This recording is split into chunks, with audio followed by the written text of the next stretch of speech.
Assalamualaikum warahmatullahi wabarakatuh.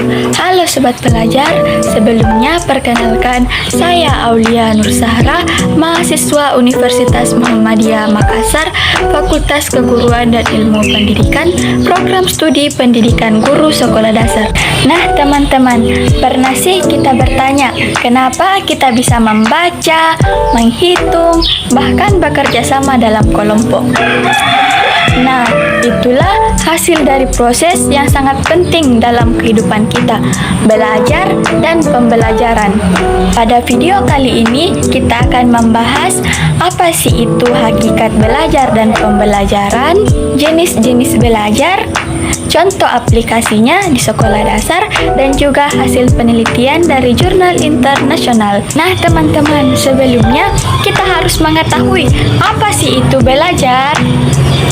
Belajar adalah perubahan yang relatif permanen dalam perilaku atau potensi perilaku sebagai hasil dalam pengamatan atau latihan yang diperkuat.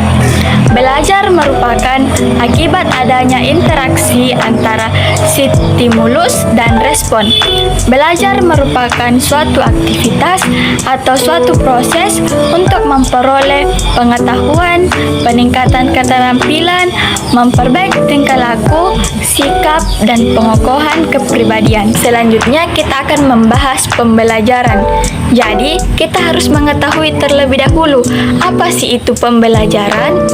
Nah, pembelajaran yang identik dengan kata mengajar berasal dari kata dasar ajar yang berarti petunjuk yang diberikan kepada orang supaya dimengetahui atau diturut, ditambah dengan awalan pe dan akhiran an menjadi pembelajaran yang berarti proses pembuatan cara mengajar atau mengajarkan sehingga anak didik mau belajar.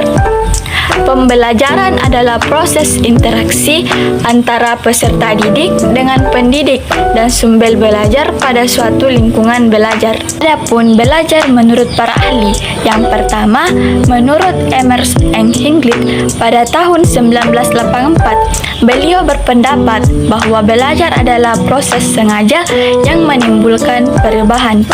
Yang kedua, menurut Sackner pada tahun 1977, beliau berpendapat bahwa belajar adalah perubahan tingkah laku yang berbeda sebelum dan sesudah belajar. Yang ketiga, menurut W.H. Bruton 1984, beliau berpendapat belajar adalah perubahan tingkah laku yang terjadi karena interaksi individu dengan individu dalam lingkungannya. Keempat, menurut Slameto pada tahun 2010, beliau berpendapat bahwa belajar adalah proses memperoleh perubahan tingkah laku sebagai hasil pengamatan interaksi dengan lingkungan. Yang kelima, Bell Glader tahun 2008, beliau berpendapat bahwa belajar adalah proses memperoleh kemampuan, keterampilan, dan sikap secara bertahap dan berkelanjutan.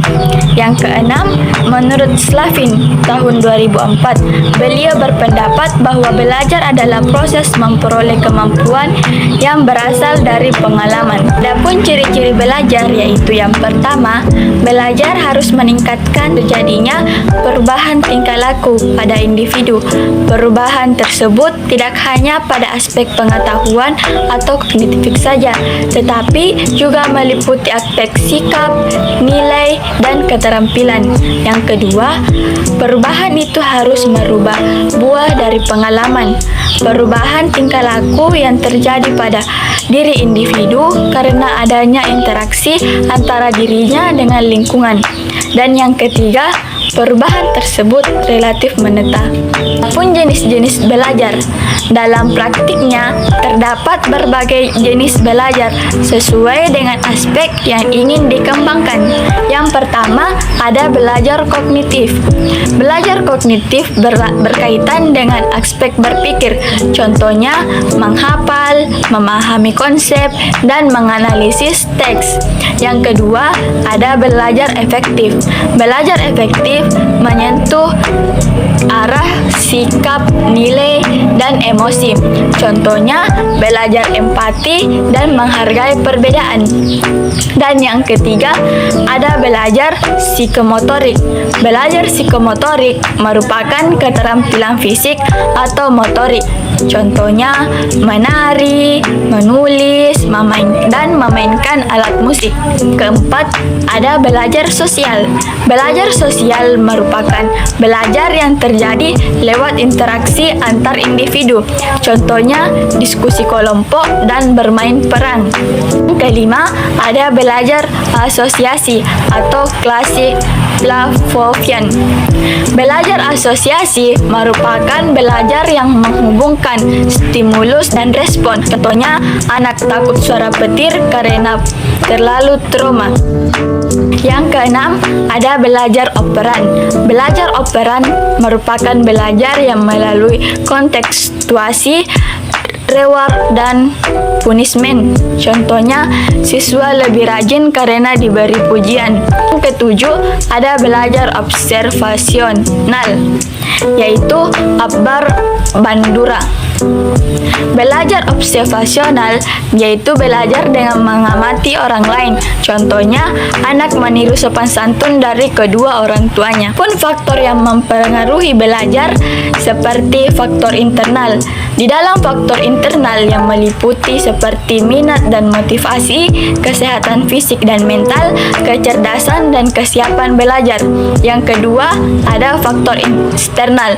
Di dalam faktor eksternal yaitu seperti lingkungan belajar, rumah atau sekolah, metode pembelajaran, peran guru dan teman sebaya.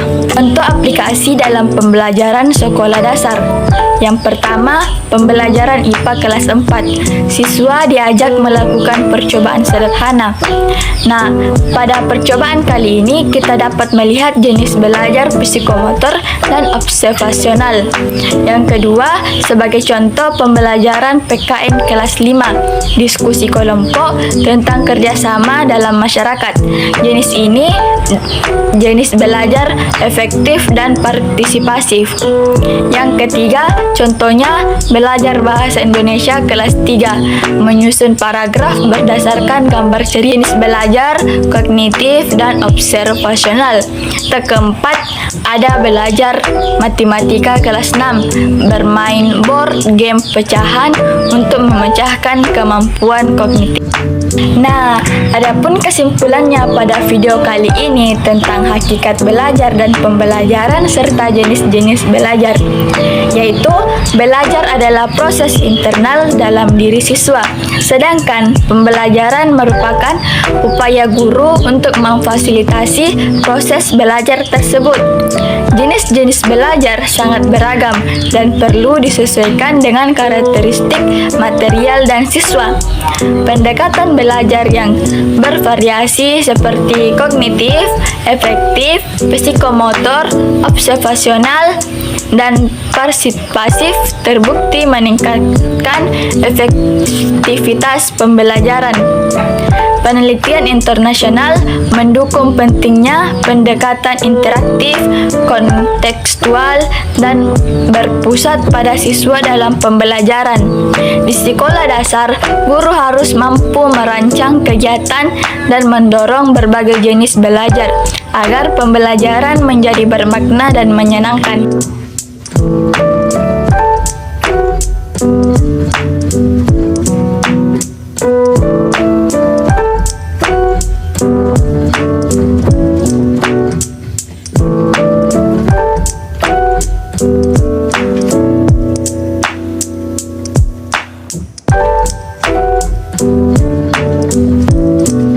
Nah, sobat belajar, kita telah mengetahui bahwa belajar bukan hanya soal menghitung, tetapi juga soal membentuk sikap, keterampilan, dan kebiasaan baik. Pembelajaran yang bermakna akan terjadi jika seorang guru dan siswa saling berinteraksi secara aktif. Nah, mari kita jadikan proses belajar sebagai pengalaman yang menyenangkan dan bermakna. Adapun pesan terakhir dari saya yaitu belajar bukan hanya untuk sekolah tetapi untuk hidup.